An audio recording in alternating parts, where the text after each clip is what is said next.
بعد از حرفان عیسی آسمان نگاه بکده و بگفته پیر وقتش فرسه تی پسر جلال بدن تا تی پسرم تر جلال بده، چون که تو اونو قدرت فدهی بر تمامی بشر تا همه کسانی که تو به اون عطا بگودی زندگی ابدی ببخشه و ان زندگی ابدی که تره تنها خدای حقیقی و عیسی مسیح که اوسه گودی بشناسید. من او کاریه که مرا بسپرده بی به کمال فرسنم و اجور تره زمین رو جلال بدم. پس الان ای پیر تونم مرا در حضور خودت جلال بدن، همان جلالی که قبل از دنیا تی ورجه داشتیم. من تی نام به اوشنی که از دنیا مرا ببخشی آشکاره کدم تیشیم بید و تو اوشن مرا ببخشی و تی کلام بدشت دی. الان بفهمستی دی که هر چی که مرا ببخشی حقیقتاً از طرف تویه، چون که او کلامی که مرا بسپردی اوشن بسپردم و اوشن اونا قبول بگودیدی و یقین بدانستی که از طرف تو بمو و ایمان باوردیدی که تو مرا اوسیه کدی. می درخواست اوشن وستیه، من نه دنیا وستی بلکه اوشن وستی تقاضا کنم که تو مرا ببخشی، چون که تیشینیدی. هر اون چی که به من تعلق داره تیشینه و هر اون چی که به تو تعلق داره میشینه و در اوشن جلال پیدا بگودم. بیشتر از ان دنیا میان نیسم، اما اوشن هنوز در دنیای سیدی.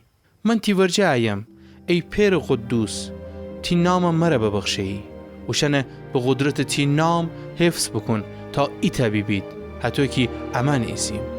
من اوشن تا زمانی که میم رئیسه بید حفظ بگودم و از اوشن به قدرت تی نام که مرا ببخشی محافظت بگودم.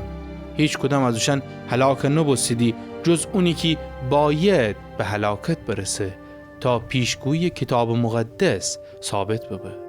اما الان تی ورجایم و احرفان زمانی گم که دنیا میان ایسم تا می شادی خوشنی میان به کمال برسنید.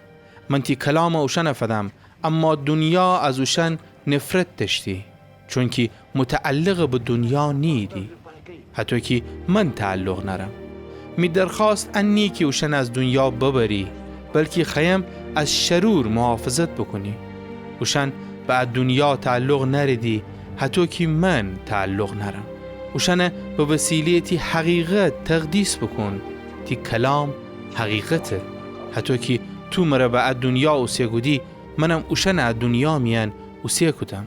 من خودم اوشن وستی تقدیس کنم تا اوشنم حقیقت امره تقدیس ببید. می درخواست فقط اوشن رنیه بلکه برای کسانی که توسط اوشن پیغام به من ایمان آوریدی تا همه ایتا ببید حتی که تو ای پیر در منی و من در تو، طوری بکن که اوشنم در امان ببید تا دنیا ایمان باوره که تو مرا اوسیه بودی و من جلالیه که مرا ببخشی اوشن ببخشم تا ایتا ببید حتی که امان ایتایی.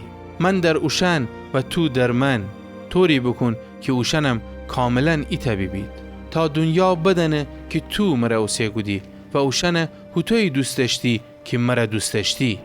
ای پیر خیم اوشنی که مرا ببخشی می امره ببید و جایی که من ایسم تا می جلال بدنید، جلالی که تو مرا ببخشی، چون قبل از اینکه دنیا به وجود بیه مرا دوست داشتی.